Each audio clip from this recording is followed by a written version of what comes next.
इसी प्रकार से हम उन लोगों को ये समझाने चेतना देना चाहते हैं, दर्शन करो, सब जगह करो, लेकिन पाप करके दर्शन मत करो। ये काया का भी हमें कर्ज चुकाना पड़ेगा। अगर 24 घंटे तुम्हें गृहस्थी में दिए हैं तो 1 घंटा बाबा के नाम पे भी देना चाहिए इंसान को। उसी में अपना धर्म है, उसी में अपना कर्तव्य है, उसी में अपना जीवन का मोक्ष है। यानी यहाँ लोग दर्शन करने के लिए आते हैं कि मेरा वो हो जाए, मेरा वो हो जाए, मेरा ये हो जाए सब, लेकिन परमात्मा को पाने के लिए कोई नहीं कहता है कि परमात्मा मेरे साथ में तुम रहना और मेरी आत्माओं को संपूर्ण पूर्ति करना। नहीं, मेरा ये छोरी का ब्याह हो जाए, मेरा छोरा का ब्याह हो जाए, मेरा धनवान बन जाए, मेरा फैक्ट्री चले, अरे मेरी गाड़ी घोड़ा चले, अरे इस तरीके से बात नहीं करनी चाहिए। ये सोचना चाहिए कि हे परमात्मा, सदा सदा के लिए तुम्हारे चरणों में हमें जगह दो ताकि हमारा भवसागर पार हो सके। क्योंकि बिना जड़ का वृक्ष लगाया, बिना पेड़ की ढाल और बिना पंख का पंछी बैठा हुए करता है कमाल। जाके हमें आने का विचार नहीं था। हम ट्रेन में, हम बालाजी बांदीकुई उतरने वाले थे, हम रानीखेत से आए थे, लेकिन हमारा प्लानिंग ऑटोमेटिक गाड़ी में ही बना था कि आज हमें बाबा के खाटू श्याम जाना है। जय श्री श्याम दोस्तों, खाटू श्याम दर्पण में आपका बहुत बहुत स्वागत है। मेरा नाम है उमेश माउत और मैं खाटू श्याम जी की पल पल की जानकारी आप तक पहुंचाता हूं। यही जानकारी आप घर बैठे रोज पाने के लिए हमारे चैनल खाटू श्याम दर्पण को सब्सक्राइब जरूर कीजिए। इस वीडियो को लाइक कर दीजिए अगर आपको ये पसंद आई है तो। अगर आपके आसपास कोई भी हारा हुआ भक्त है तो ये वीडियो उस तक पहुंचा दीजिए। अगर वो भी बाबा श्याम से जुड़ता है तो चमत्कार उसके साथ भी साक्षात होगा। जय श्री श्याम, राधे राधे।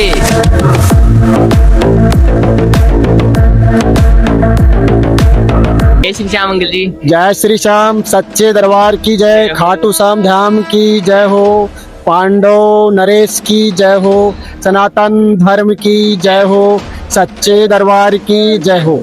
आपका शुभ नाम? हमारा नाम रतन दास। आप कहाँ से आए हो? मेहंदीपुर बालाजी धाम से आए हैं। हम अभी नीलकंठ और द्वारकाधीश और वृंदावन, अयोध्या, इन प्रांतों में हम घूमते हुए आए हैं। बद्री का आश्रम से चलते हुए ऋषिकेश आए। हमारा कोई प्लानिंग नहीं था यहाँ आने का और मैं जीवन में आया भी नहीं था खाटू श्याम। पहली बार आए? ये पहली बार है जो भगवान ने हमको अर्पण किया और हम आए इनके चरणों में। क्योंकि हमारा सनातनी था कि हम कभी जाएं। हमने अखाड़े, जूना अखाड़ा से लेके और सब गिरिपुरी सब अखाड़े देखे और सब में जाते। हमारा धर्म है ये, तो संतों का धर्म है, धर्म को आगे बढ़ाना। लेकिन जो हमें शांति और विचार भाव जहाँ यहाँ मिला है, प्रेम मिला बाबा का, इसके अलावा हमें शायद कहीं हमें नहीं मिला इतना प्रेम। जाके हमें आने का विचार नहीं था। हम ट्रेन में, हम बालाजी बांदीकुई उतरने वाले थे, हम रानीखेत से आए थे, लेकिन हमारा प्लानिंग ऑटोमेटिक गाड़ी में ही बना था कि आज हमें बाबा के खाटू श्याम जाना है। तब हम उनके विचारों से हमने बगैर पूछे ताछे बालाजी के हम दर्शन को मन की बाद में आके कर लेंगे, पहले वहाँ पहुँचते हैं। इसीलिए हम यहाँ कई सदियों से हमारा पूरा जन्म हो गया, लेकिन हमने अपनी खाटू श्याम नहीं देखा। और बाकी सब धाम देखे हम लोगों ने, सब धाम अयोध्या से लेके इधर सिद्धेश्वर, नेपाल के अंदर भी गए हुए हैं, नैमी सारण भी गए हुए हैं, वहाँ भी बड़ा अदृश्य चमत्कार है। हरिद्वार के अंदर भी, और हरिद्वार के अंदर कई अखाड़े भी हैं, वहाँ भी सब गंगा माता के दर्शन किए। और हमने मतलब पैदल प्रस्थान किया है। नीलकंठ पे भी हम भ्रमण करके आए हैं, मनसा देवी के भी हम भ्रमण करता है, दुर्गा माता के वहाँ भी, वैष्णो माता गए तो वहाँ भी हमने भ्रमण करते हैं। हम सोच रहे थे कि हे माँ, पहले तुम्हारे दर्शन हो, उसके बाद में खाटू श्याम बाबा के दर्शन करें। तो आज वो हमारी मनोकामना भी पूर्ण होगी। हम चाहें कि सब प्रेमियों की मनोकामना पूर्ण हो। सदा सदा के लिए धन्य है, बाबा के शरण में आते रहो। हाँ, काम सबके बनते हैं, लेकिन आत्म विश्वास एक बार ही बनता है इंसान का। ये सच्ची बात है। ताकि बहुत कहते हैं कि भाई हमारा बिगड़ा हारे का सहारा लेना पड़ता है। हारे का सहारा संसार है, उससे आगे और सब नहीं है। क्योंकि वो उनके गोद में हम है और उनके पूरा संसार गोद में है। तो वो चाहे वो करेंगे, उनकी लीला है। जब तुम्हारी आत्म है तभी तुम आ सकते हो, और आत्म नहीं होगा तो उसके द्वार से होके वापस चले जाओगे। बाबा जब चाहेगा तभी आपको बोला। जय श्री श्याम, इतना ही कहना चाहता हूँ। बहुत अच्छा है, आपका योगदान अच्छा चल रहा है। जय श्री श्याम। अच्छा, मेहंदीपुर बालाजी में आप मंदिर में रहते हो? हाँ, मेहंदीपुर बालाजी मंदिर में पहले रहता था। 18 वर्ष तक हम रहे थे, सेवा में रहे थे हम। अब हमने वहाँ से हमारा अलग गौशाला आश्रम बनाया है। हमारे 7 आश्रम हैं और हम समाधि गमन के नाम से जाने जाते हैं। हमने 21 दिन वैसे समाधि जिंदा बोध में ली है, अब हम जीवित भी हैं, ऐसी कोई बात नहीं है। और उसके बाद में हमारा तक समाधि ली हाँ थी आपने? हाँ 14 वर्ष तक हमने भोजन नहीं किया, फिर अन्न ग्रहण किया। उसके 14 बाद साल में इसके बाद हम भ्रमण करना चालू हुआ लोगों के बीच में। हमें यहाँ 48 वर्ष होगी इस बेग में आए हुए, लेकिन परमात्मा की कृपा है, चारों कुंभ देखे हैं। परमात्मा की ऐसी कृपा रही है हमारे ऊपर, शंकर भगवान की, बालाजी महाराज की। हम बालाजी महाराज का आनंद भक्त हैं मेहंदीपुर धाम के। मेहंदीपुर के अलावा हम कई संसार में नहीं गए, गए तो सब जगह, लेकिन खाटू बाबा ने बुलाया नहीं, क्योंकि उनकी इच्छा थी कि सब जगह दर्शन करके आखिर में मेरे पास आना पड़ेगा। तुम आए, आना तो पड़ेगा ही। बोल सच्चे दरबार की जय। बस आप यही 14 है। साल तक खाना भी नहीं खाया? बिल्कुल नहीं खाया, आप कुछ भी नहीं हुआ? बिल्कुल आहार किया था मैंने। एक टाइम आहार किया था, दूध 250 ग्राम दूध था मेरा, और 5 बतासे थे, उसी को मिला के जब खाया। 14 साल काटती है। 21 दिन तक आपने समाधि भी हाँ, ली। हाँ बिल्कुल। प्रयागराज में भी हम कार्य करता है, ऐसी कोई बात नहीं है। गंगा पांडाल अपना ही है और जाते रहते हैं, भ्रमण करते रहते हैं। परमात्मा की ऐसी आशीष कृपा है। ये हमारे समाधि गमन के नाम से जाना जाता है। और नदी संवाद भी गंगा पांडाल के अंदर हम संवाद भी करते हैं। जहाँ पे गंदगी दिखती है, जहाँ सरोवर भरा हुआ है, वहाँ लोग गंदा करते हैं, हम उसको मतलब क्या हटाने की कोशिश करते हैं, उनको समझाते हैं, प्रेम से समझाते हैं, ताकि लाठी डंडों से नहीं, प्रेम से हम उनके मीटिंग करते हैं। भाई इन गंदगी मत कराओ, क्योंकि ये सनातनी कुदरती है। इन नदियों को खराब मत करो। ये जल पीने के एक एक बूंद के लिए तरसते हैं लोग, और उसमें नहाते हैं, बहुत शौक से नहाते हैं। अरे कैसे भी नंगे संगे नहाते हैं। अरे इस तरीके से नहीं होना चाहिए, उसके ऊपर हम विवाद खड़ा कर देते, हम खड़े होते हैं, नहीं ऐसा नहीं होना चाहिए, हम विरोध करते हैं उनके खिलाफ, क्योंकि ये सनातनी है, कुदरती है, तो इसको क्यों खराब करते हो। इसी प्रकार से हम उन लोगों को ये समझाने चेतना देना चाहते हैं, दर्शन करो, सब जगह करो, लेकिन पाप करके दर्शन मत करो, ये भगवान प्राप्त नहीं होता है।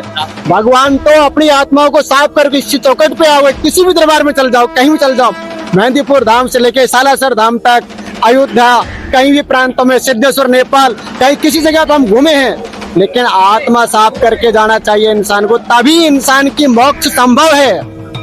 यानी घट में राम बगल में छुरी, इस बंदे की नीयत बुरी तो गलत है। या लोग शौक मौज करने के लिए आता है, ये नहीं, इस प्रकार नहीं होना चाहिए। आत्मा से समर्पण भाव से भगवान के अर्पित करो। हे भगवान तेरा तुझको अर्पण क्या लागे मेरा, हमारे हृदय में कोई कपट नहीं है, ऐसे बोलना चाहिए। ए नगरस्य प्रांतो धनम च अस्ति दाड़िं च सोगचपलता द्रक्षा पलंता मलिकांत नगरस्य प्रांतो धनम च अस्ति। यानी कागे का और कोयल का विचार करो, क्यों कागा किसको देता नहीं है और कोयल किसको लेते नहीं है। कागा किसका धन अड़े, कोयल किसको दे, और बोली के प्रताप से बीरा जग अपना कर ले। यानी बोली भाई, हाँ भाई जी, हाँ बहन जी, हाँ काका जी, हाँ बाबा जी, और इस तरीके से सद्भावना में चलना चाहिए इंसान को। शब्द नहीं बोलना चाहिए, क्योंकि परमात्मा इसका ये काया का भी हमें कर्ज चुकाना पड़ेगा। अगर 24 घंटे तुम्हें गृहस्थी में दिए हैं, तो 1 घंटा बाबा के नाम पे भी देना चाहिए इंसान को। उसी में अपना धर्म है, उसी में अपना कर्तव्य है, उससे बड़ा जीवन का मोक्ष है। यानी यहाँ लोग दर्शन करने के लिए आते हैं कि मेरा वो हो जाए, मेरा वो हो जाए, मेरा ये हो जाए सब, लेकिन परमात्मा को पाने के लिए कोई नहीं कहता कि परमात्मा मेरे साथ में तुम रहना और मेरी आत्माओं को संपूर्ण पूर्ति करना। नहीं, मेरा ये छोरी का ब्याह हो जाए, मेरा छोरा का ब्याह हो जाए, मेरा धनवान बन जाए, मेरा फैक्ट्री चले, अरे मेरी गाड़ी घोड़ा चले, अरे इस तरीके से बात नहीं करनी चाहिए। ये सोचना चाहिए कि हे परमात्मा सदा सदा के लिए तुम्हारे चरणों में हमें जगह दो, ताकि हमारा भवसागर पार हो सके। क्योंकि बिना जड़ का वृक्ष लगाया, बिना पेड़ की ढाल और बिना पंख का पंछी बैठा हुए करता है कमाल। क्योंकि वो लाठी का आवाज आ जाती, लेकिन उसका शब्द की आवाज नहीं आती।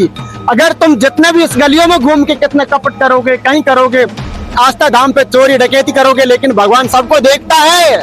एक दिन तुम्हें प्रमाण मिलेगा और मिलके रहता है, ऐसी कोई बात नहीं है। उसी हिसाब से अपना आत्मा में समर्पण करना चाहिए, भाव रखना चाहिए, एक दूसरे प्रति रखना चाहिए, एक दूसरे को कर्तव्य का पालन करना चाहिए। इस तरीके से इस सद्भावना को जागृत करना चाहिए और आस्था धर्म को आगे बढ़ाना चाहिए। लोग कहते हैं कि बाबा के ढोकने से क्या होता है, देवी देवताओं को पूजने से क्या होता है, फलाना, मतलब अलग अलग समुदाय बने हुए हैं। कोई कबीर मठ से चल रहा है, कोई कैसे मठ से, लेकिन कबीर साहब ने भी मतलब क्या हरि का नाम लिया है। बहुत से लोग हैं उग्रवादी, ऐसे भगवान को मत पूजो, क्या होता है क्या, उनमें मत बहको। जो तुम्हें भगवान ने आस्था दी है, जन्म दिया, इसका कर्जा भगवान के नाम से तुम्हारा चुकेगा, राम के नाम से कर्जा चुकेगा। एक काया पे वजन है, लेकिन इसको समझा नहीं। 83 1,90,999 पे हमें मनुष्य योनि कोई नहीं थी। कीड़ा कोड़े मकोड़ी जैसे गाय भैंस सवेरा ये जानवर इनका बनना पड़ा था, हमें खामा भुगतना पड़ा। लेकिन जब भगवान से हमने पेट में थे तो हमने माफी मांगी, हे भगवान मेरे को बाहर काट दो, हे प्रभु मेरे को बाहर काट दो। लेकिन परमात्मा ने फिर भी उसकी परीक्षा ली और परीक्षा के कारण ही 84 लाख योनि पार करके मनुष्य दे दिए। तो इसमें आनंद से जियो, खुश रहो। जैसे कमल का फूल गंदे पानी के अंदर बैठता है, मैं ये नहीं कहता किसी संगत में मत बैठो, सब संगत में बैठो, लेकिन परमात्मा का नाम हमेशा हमेशा तुम्हारे घट में रहना चाहिए। जैसे कमल का फूल गंदे पानी के अंदर रहता है लेकिन ऊपर आगे लाल होता है, लेकिन पत्ते पे कभी कीचड़ नहीं बैठता। इसी प्रकार हमें रहना चाहिए, सब में बैठो लेकिन अपना धर्म और कर्म अपने साथ में रहना चाहिए। सनातन धर्म का नियम यही है। बोलो सनातन धर्म की, सच्चे दरबार की, खाटू नरेश की, खाटू नरेश की, श्री कृष्ण भगवान की, राधा कृष्ण भगवान की, मित्रवंदन की, संकट भगवान की। जय जय श्री सीताराम, जय जय श्री श्याम, श्री बालाजी धाम की, कलासर धाम की, गांधीपुर धाम की, अयोध्या धाम की, नीलकंठ धाम की, हरिद्वार धाम की, सच्चे दरबार की, सच्चे दरबार की, सनातन धर्म की, सच्चे दरबार की। प्रेम से बोलो जय श्री श्याम, प्रेम से बोलो जय श्री श्याम। संसार सागर में आनंद होता रहेगा और तुम नहाते रहोगे इस बाबा के सरोवर के अंदर। बोले सच्चे दरबार की जय।